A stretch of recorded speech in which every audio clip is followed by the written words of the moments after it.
Desde sempre, a menopausa foi quantificada apenas pela ausência de menstruação e fogachos.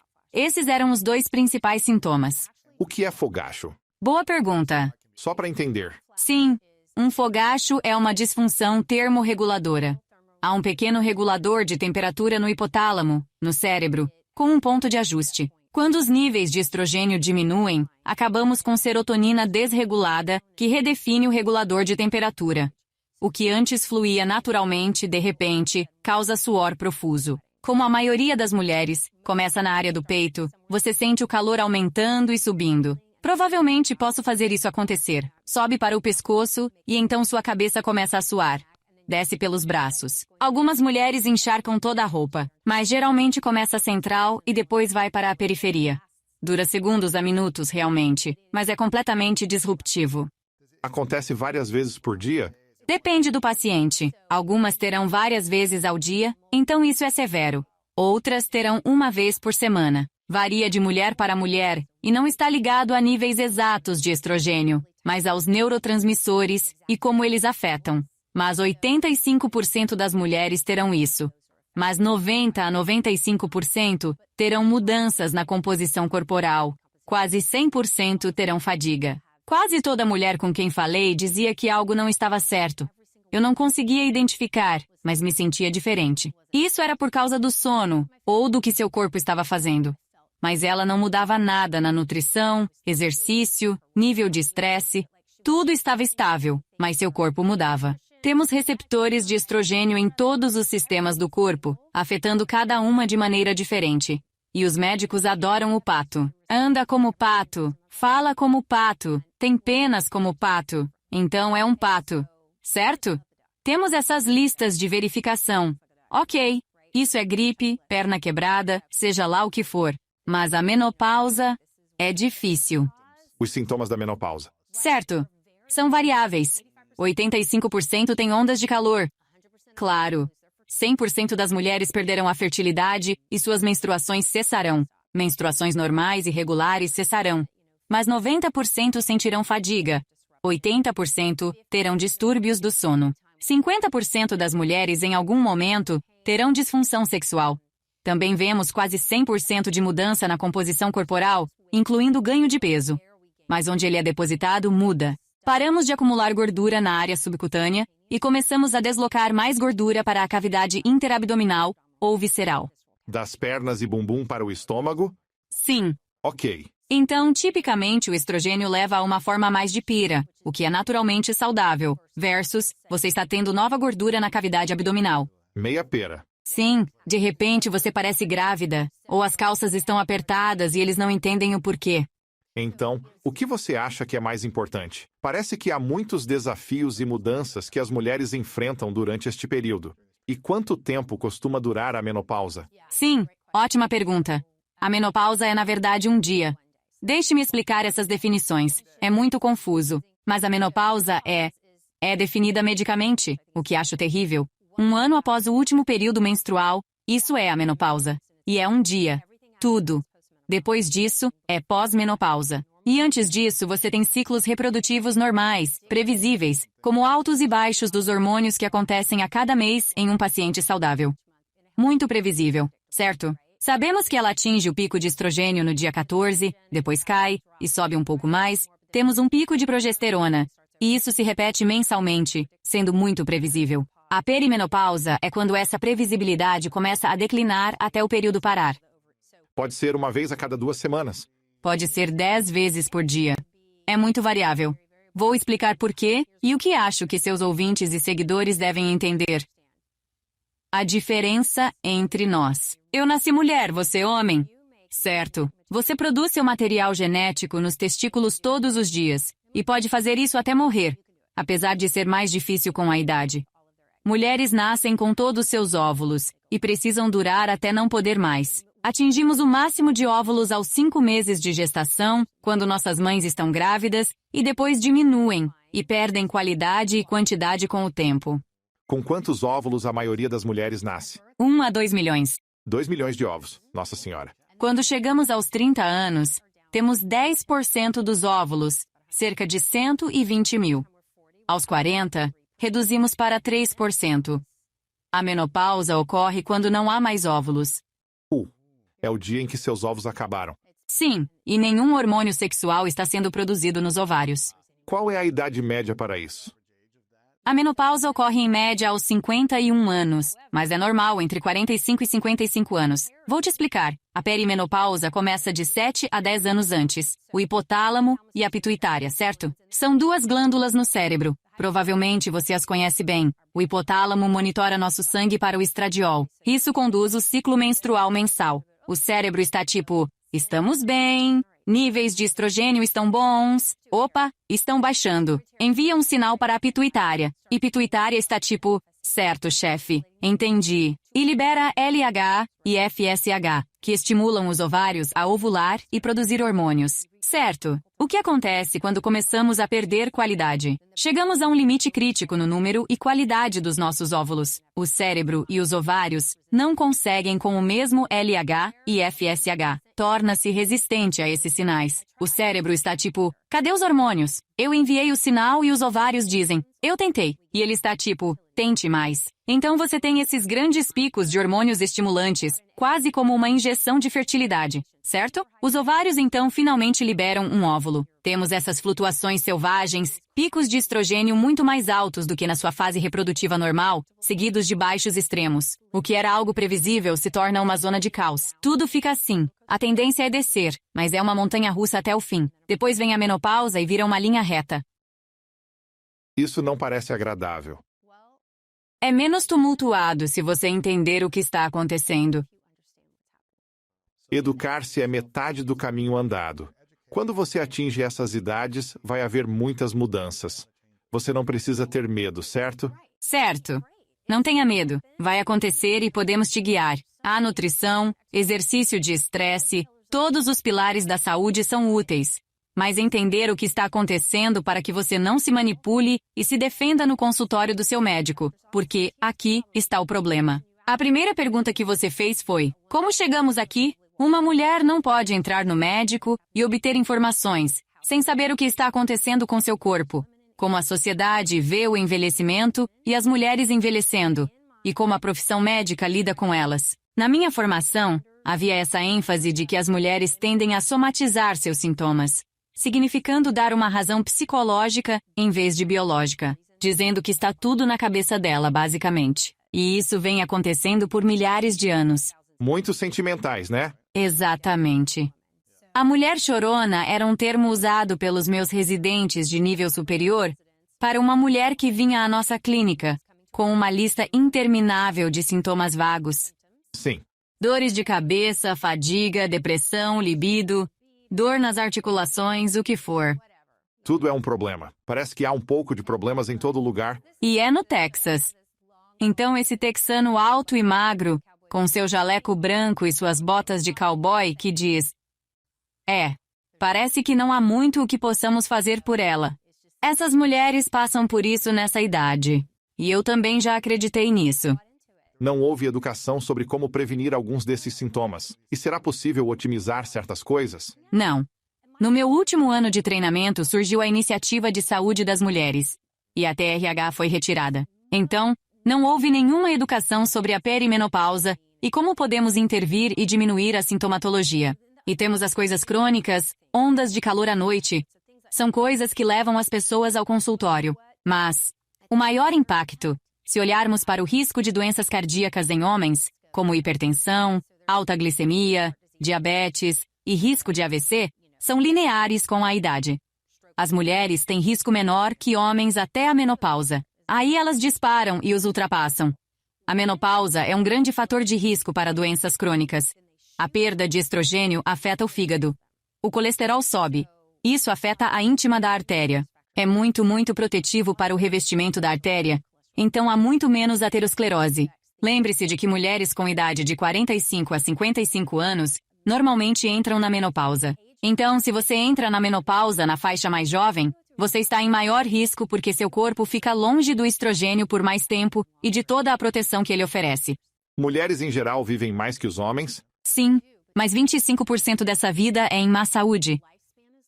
3 vezes mais chances de acabar em uma casa de repouso ou desenvolver demência e fragilidade. Enquanto que isso não ocorre com os homens. Eles meio que vivem, têm uma rápida queda e morrem. Então eles são muito mais funcionais no geral.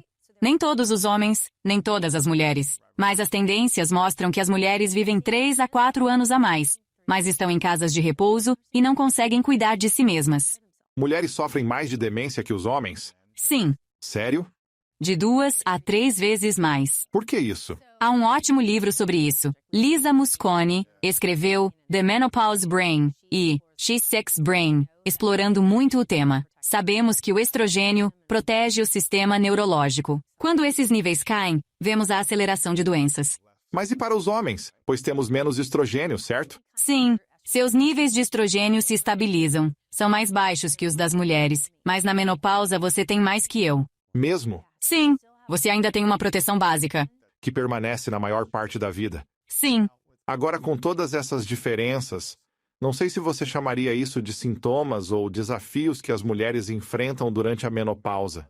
Acho que é um dia mais anos de experiência com menopausa. certo, os anos pós-menopausa. Sim, O que você diria que é a maior perda para as mulheres? É o ganho de gordura? A gordura indesejada? É que elas não têm mais o desejo sexual que tinham antes? Ou isso muda com o tempo? Elas sentem como se agora realmente estivessem envelhecendo? Eu não sou tão valiosa como mulher na é tudo isso.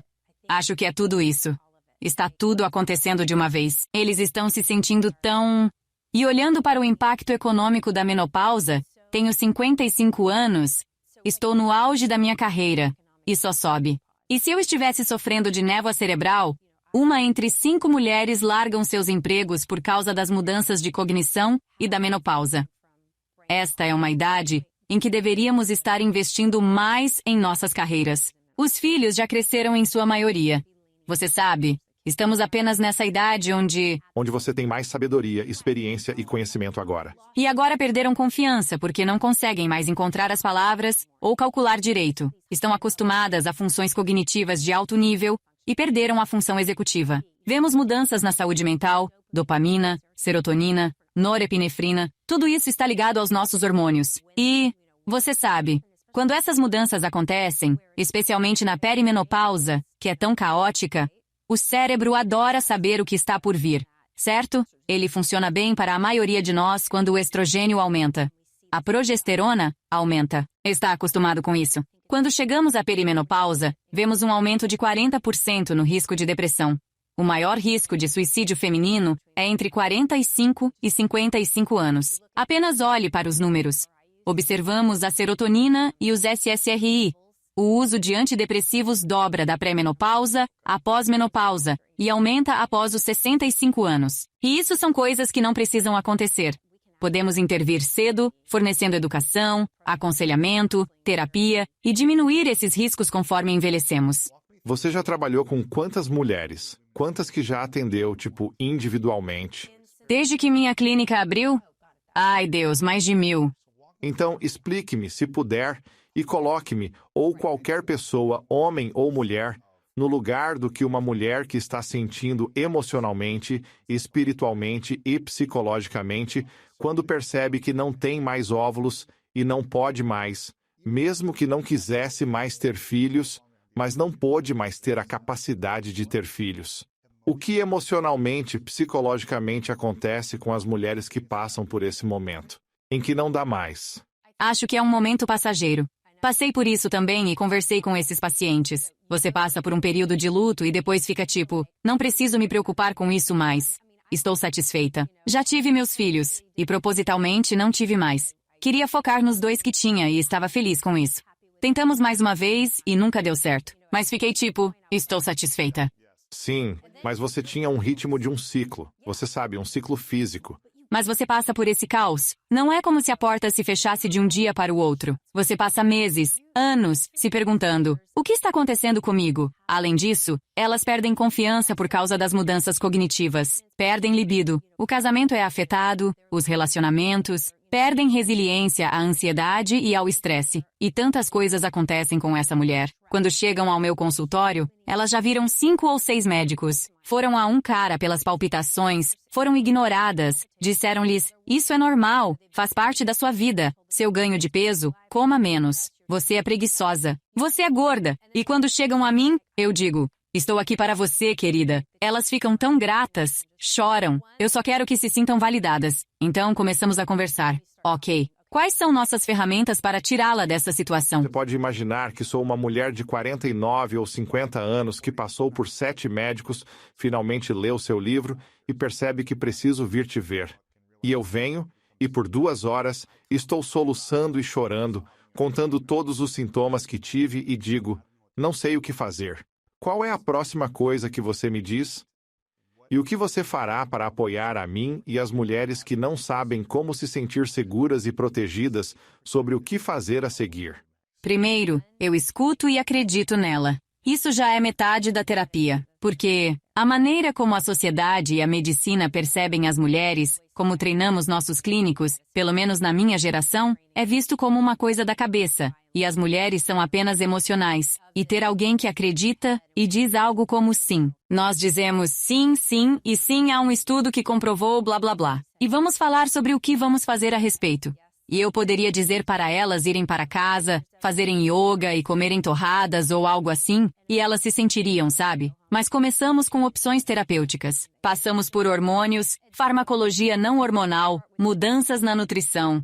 Eu faço muitos exames de sangue. Estou olhando para doenças autoimunes, hipotireoidismo e deficiências nutricionais. Estou tentando ter uma visão ampla da saúde dela. E assim que cuidamos dos problemas agudos, controlamos os fogachos, fizemos ela pensar novamente, aliviamos as dores musculares, aí começamos a planejar os próximos 30 anos. Eu digo, me fale sobre sua mãe, me fale sobre sua avó. Como elas envelheceram? Caíram e quebraram o quadril? Ficaram incapacitadas? Quanto tempo ficaram na cama no final da vida? Você teve que contratar alguém para casa? Estavam em um asilo? O que você quer? E elas não querem isso. Então começamos a mapear nutrição, exercícios físicos, risco de osteoporose, risco de doenças cardíacas. O que podemos fazer com o que eu chamo de caixa de ferramentas? Para colocar algumas coisas novas em prática, que vão limitar aquele tempo em que você não consegue cuidar de si mesma. Se você não pudesse fazer exame de sangue para alguém e essa pessoa não conseguisse vir à sua clínica, quais seriam 3 a 5 coisas que você diria se pudesse fazer apenas isso? E eu não posso te prescrever nada. Não pode prescrever, mas essas 3 a 5 coisas ajudarão drasticamente. Quais seriam essas 3 a 5 coisas na menopausa? Eu diria a ela que precisa controlar a ingestão de fibras. Ela precisa consumir no mínimo 25 gramas de fibra por dia. Mais fibra. Mais fibra. A maioria das americanas está consumindo de 10 a 12, e isso é talvez metade do que precisam. Essa fibra alimenta nosso microbioma intestinal, mantém-no saudável, diminui a taxa de glicose no sangue e a absorção de açúcares na corrente sanguínea. Também manterá a saciedade por mais tempo. Então, diminui alguns desses sinais de fome que ficam completamente bagunçados na menopausa. Os alimentos ricos em fibra também são ricos em minerais, vitaminas, cofatores, todas as coisas que nos mantêm saudáveis. Portanto, a nutrição deve vir em primeiro lugar. Ok, número 1. Em segundo lugar, é limitar açúcares adicionados, que são os adicionados durante o cozimento e processamento, não dos frutos e vegetais. A glicose dos meus pacientes, o A1C deles, começa a aumentar na menopausa. O colesterol sobe. A fibra ajuda com o colesterol, mas os açúcares adicionados são um grande problema. Limite-os a 25 gramas ou menos por dia. A maioria consome cerca de 100. Eles estão conseguindo isso numa bebida, certo? Então, começando a prestar atenção nisso e ficar tipo, oh meu Deus, hoje consegui 80 e nem pensei nisso. Trabalhe nisso e priorize o sono. Estou animada para ver as pesquisas surgindo, mas o álcool é perturbador para o sono de qualquer pessoa. Mas é debilitante na menopausa. Tipo, nossa capacidade de tolerar álcool da maneira que costumávamos, se você bebe, muda. E ninguém pode me dizer por que ainda, eu sei que há dados chegando, mas... E nosso sono é muito mais difícil à medida que envelhecemos, por causa dos fogachos, dos suores noturnos, das mudanças hormonais. E então, quando você adiciona álcool, tipo, eu sei que se eu escolher beber mais de uma taça de vinho, então estou escolhendo não dormir. Simplesmente não vai funcionar para mim. Acho que o Dr. Daniel Amen tem um estudo de mais de 100 mil exames de cérebro. Não sei se você já viu, talvez seja mais de 100 mil, mas algo como centenas de milhares. Ele quer escanear o meu. Eu me escaneei e perguntei sobre álcool e outras coisas, drogas, cigarros, álcool. Existe algum benefício em beber álcool para o cérebro, corpo ou qualquer coisa? E ele disse, não vejo nenhum benefício. Só te deixa deprimido e suprime sua capacidade de pensar, recuperar-se e sentir-se saudável. Te deixa doente. E eu entendo que existe uma cultura em torno de beber. Eu nunca fiquei bêbado. Eu nunca tomei uma taça de vinho. Eu nunca tomei uma lata de álcool. Eu tomei goles na minha vida, mas nunca tomei uma lata inteira. E eu acho que a vida já pode ser desafiadora o suficiente sem álcool. É tipo, por que adicionar um depressivo, especialmente durante uma fase desafiadora da vida, quando você já está enfrentando sintomas difíceis, por que colocar mais sofrimento em si mesmo? Há uma falta de compreensão e educação, e as mulheres desesperadas recorrem ao álcool para alívio. Porque você quer ter algum alívio. Certo. E eu entendo açúcar, álcool, drogas, cigarros, seja o que for. Mas isso só vai te machucar ainda mais, né? Sim, mas a curto prazo é difícil. Tão difícil. De deixar isso. De alguma forma, quando coloco em termos de sono, faz mais sentido. E dizem, bem, eu sei que preciso dormir. Ok. Quando mulheres não conseguem dormir durante esta fase da menopausa, Tudo dá errado. tudo dá errado. Sim, eu descrevo isso como uma rotatória. Temos nossa rotatória saudável, onde boa nutrição, bom sono e redução do estresse se alimentam. Então, somos mais resilientes. Podemos lidar com vírus, dias ruins e a morte dos pais. Sabe? Tudo que a vida nos joga. E então a rotação desacelera e começa a girar na direção oposta. Isso é a perda de sono.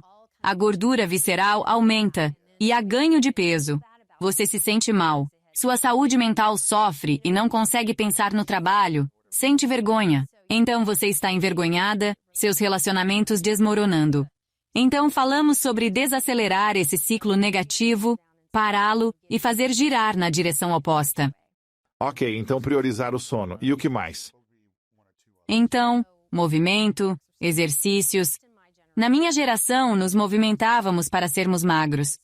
Magreza era um indicativo de saúde, e isso provavelmente é uma das maiores falácias. Apenas mover o corpo e comer para ser magro era como fomos criados.